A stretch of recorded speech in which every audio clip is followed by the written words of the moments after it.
G'day everyone and welcome to Light Tank Wednesdays. And I know it's late, but I was quite sick yesterday and unfortunately wasn't able to get this video out. That serves me right for not recording in advance. But alas, let's get over Wednesdays and now it's Thursday, so we're just going to move on like nothing ever happened. And here we have in a ksiac11 ksiac11. I'm just going to call him ksiac. And he goes into a, I'd call it a natural TD position on Prokhorovka, but he's going to use it as exactly that, a natural TD position. Because it's encounter, the chance of people coming along this line is generally low. And you'll find people going for the hill more often, people going for the F6 position, E6 position. He's just trying to counter the enemy light tanks. He doesn't have a net on or anything. And there are 3 light tanks per side. One thing that he isn't doing correctly for his team, and the other batchat's trying to make up for, is spot the enemy heavies moving into position. Which they're getting results with their other 2 light tanks, but not enough, if you ask me. I mean, these little things along the ridge lines are one of the most annoying things. In fact, I'm pretty sure ksiac is the only one spotting them. Luckily, when he fires that shot, an ISM approaches. Now, he's not firing, but I'm not too sure why. He's already fired. His camo rating has already gone to hell. The bush in front of him has only just reappeared. So he should have been spotted by now, but he's lucky. He is very lucky. In fact, he's going to have to fire soon, because the 101's not in a good position. He moves because he's a light tank, and light tanks get camo while they're moving. He tries to get into a better position so that he doesn't get noticed by this ISM. The Batchat may have spotted him. It did. So, he's been forced into action here. And luckily, the ISM finally gets taken out. He only gets to fire 3 shots, but he quickly clips, does a roundabout, and tries to get into a more aggressive bush, which is going to be difficult because those 2 light tanks in the middle of the map are still alive. On the plus side, the enemy ksiac11 is in the open. Looks like he's lost his engine, so he's an easy target. And he quickly gets down off the high ground, not to take any enemy fire from that RU or LTTB. The E75 may have taken a swing at him as well. He wants to get back up in this bush because he wants to push aggressively over here because he knows that the enemy have control of the right hand flank. Which is going to prove very, very problematic if it continues that way. As you can see on the map, the heavy tanks are pushing aggressively and they're starting to win. The OHO is in a very good position to stop what's happening from occurring, which means eventually he's going to go down as well. To fire or not to fire, this is the question. He decides against the E75, he decides against all 3 of them. He goes for the LTTB, second shot tracks him, and maybe finish. Yes, the 4th shot finishes him. So a good clip there from ksiac. And he's going to push forward aggressively. Hopefully there isn't a T28. Scorpion's alright to deal with. T28 not so much. He kind of has to flank him. There's a dead tank there, mate. He's going to continue to flank.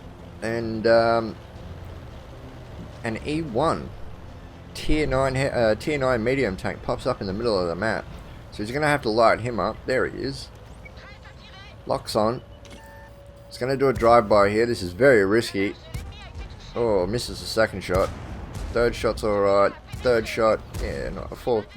Well, he lands 3 of those 4 shots. And gets back onto his side of the map. He also spotted the artillery in that run. Which didn't work to his advantage, but regardless. When he's fully clipped again, he's going to go back in on this E1. Ooh, that was a lucky shot to go through. 2nd shot. Third shot. And fourth shot. Easy done. Tracks him. Drives in an aggressive manner and gets away with it. Unfortunately, the AMX 1390 that went over to help him didn't realise that the E1 wasn't loaded when ksiac went over. But he was when the 1390 went over. Which is quite unfortunate. And there's the T-28 up there, which means the Scorpion's definitely at the back of the map on the right hand side. The cap is under a lot of pressure. It looks like the heavy tanks have held. The Conqueror that was in the middle of the map is dead, so they have no pressure in the center, which is now ksiac's job. First things first, get rid of this light tank, or is he just going to try and reset? Yep, that's his objective. Reset. Puts one into the lever, gets a big reset, about 40%.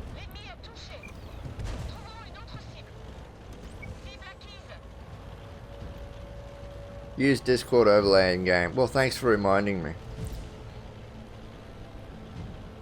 Not that I'm, you know, logged into Discord or anything. He gets out of there. He takes one shot, unfortunately, from the RU. And he's going to go back in. Wow, this is balls. The balls on this ksiac guy. Can he fire first? The Lover decides not to take the snapshot and gets killed. Unfortunately, the Lover didn't have any more cap points. It's all on this IS-3. The IS-3 misses. He puts one in the side and resets the cap fully. So there's the Defender medal. Easily a Defender medal now. Decides to get out of there. Just overstayed his welcome. There's a T-28 on the hill that could finish him. He's going to hunt this E-75. Realizes the E-75 notices him and starts to turn his turret to focus on ksiac. He's not fully loaded, so he decides to... I think he was firing APCR into those tanks on the cap, so now he's going to switch back to AP. Doesn't have enough in the clip in order to be effective. The IS-3 comes back up, and well, I mean, this is just playing with your food. Ooh, that was unfortunate. And now he's going to be unable to finish him off. So he tracks him. He tracks the IS-3 using the front of his tank. Brilliant move. And it had to be totally accidental. It had to be. There's no way he meant that.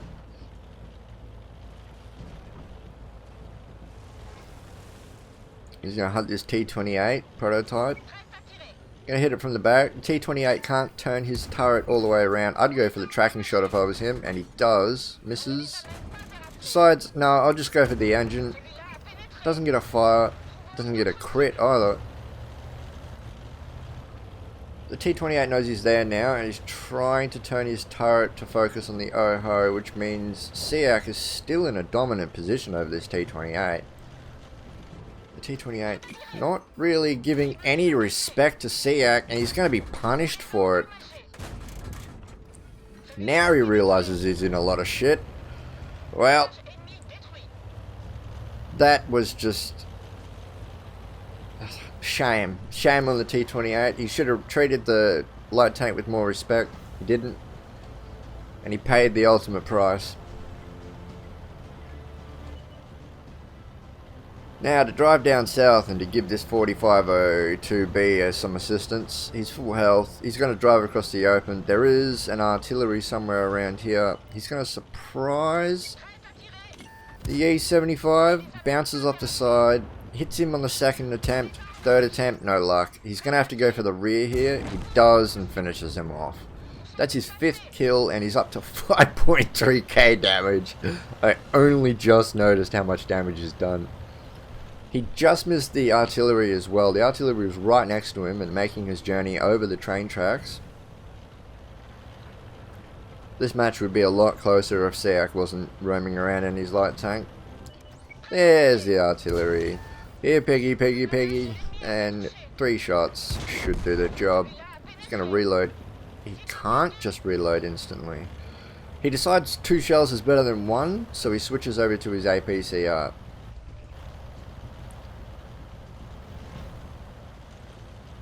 So he's got 2 shells to make this happen against the mini mouse. It's not the micro mouse, that's a tier 2. This is the mini mouse. It's the 101. There he is. And he has spotted ksiac. Or hasn't he? Yes, he has. Now that he's fired, gotta aim for weak points. The APCR, yeah, it's not the most reliable against something like this. He has to either wait for help, just keep him lit. Got a 112 behind him, putting shots in. One of those hit. Unfortunately didn't go through. He got spotted somehow through that bush. Not sure why. There we go. The 112 is firing HE. Good move by him. He could just switch to heat, but he's decided to go the honourable route. And ksiac can do whatever he wants here, and he does exactly that. What a win by ksiac. That was all ksiac. He got his top gun, and we'll have to have a look at the end plates on that. So here is the end plate, and of course he aced it. He got patrol duty for spotting at least 6 enemy vehicles, and by highlighting them, and also getting assistance damage on all 6 of them. You got the defender medal. I think you have to survive as well. No. You got a defender medal. Like I said, yeah, that was the IS-3 and the Lerva, which I think he was firing gold for, but regardless. High caliber and the top gun, and he also made 8 bonds, which is a nice little reward there. If we have a look at the damage meters, well, I mean, he just flogged everyone really. 5,730. Next best was the VK 101 on the enemy team with 3,500 damage. How much did this guy block? Not enough to be impressive. Yeah, but he definitely blocked the most. Yeah. He got 2,062 experience, which is a good effort. Very good effort. He lost a lot of money. It's not a premium tank. He fired a lot of gold. He almost ran out of ammo, to be honest. He could have waited around for that, but I doubt his teammates would have let him. So he fired 50 shots, only 37 pen, and he travelled almost 7 kilometers. Well, you got to go a long way to get your ace tankers sometimes, but in the 12T, that's normal. That's normal. So this was a standout game for ksiac. How much spotting did he do? 4,234. Plus the fight, he did over 10. It was 10k. 10k overall. That's a great effort, and well worth the woes of getting over hump day. So yeah, I'll see you next week for LT Wednesday. Hopefully I upload on time. If you like the video, don't forget to hit that thumbs up button. If you want to see more, subscribe. I apologise for this video being up late, but Heavy Tank Thursday will be up today, I promise you. But until next time, comrades, I'll see you then.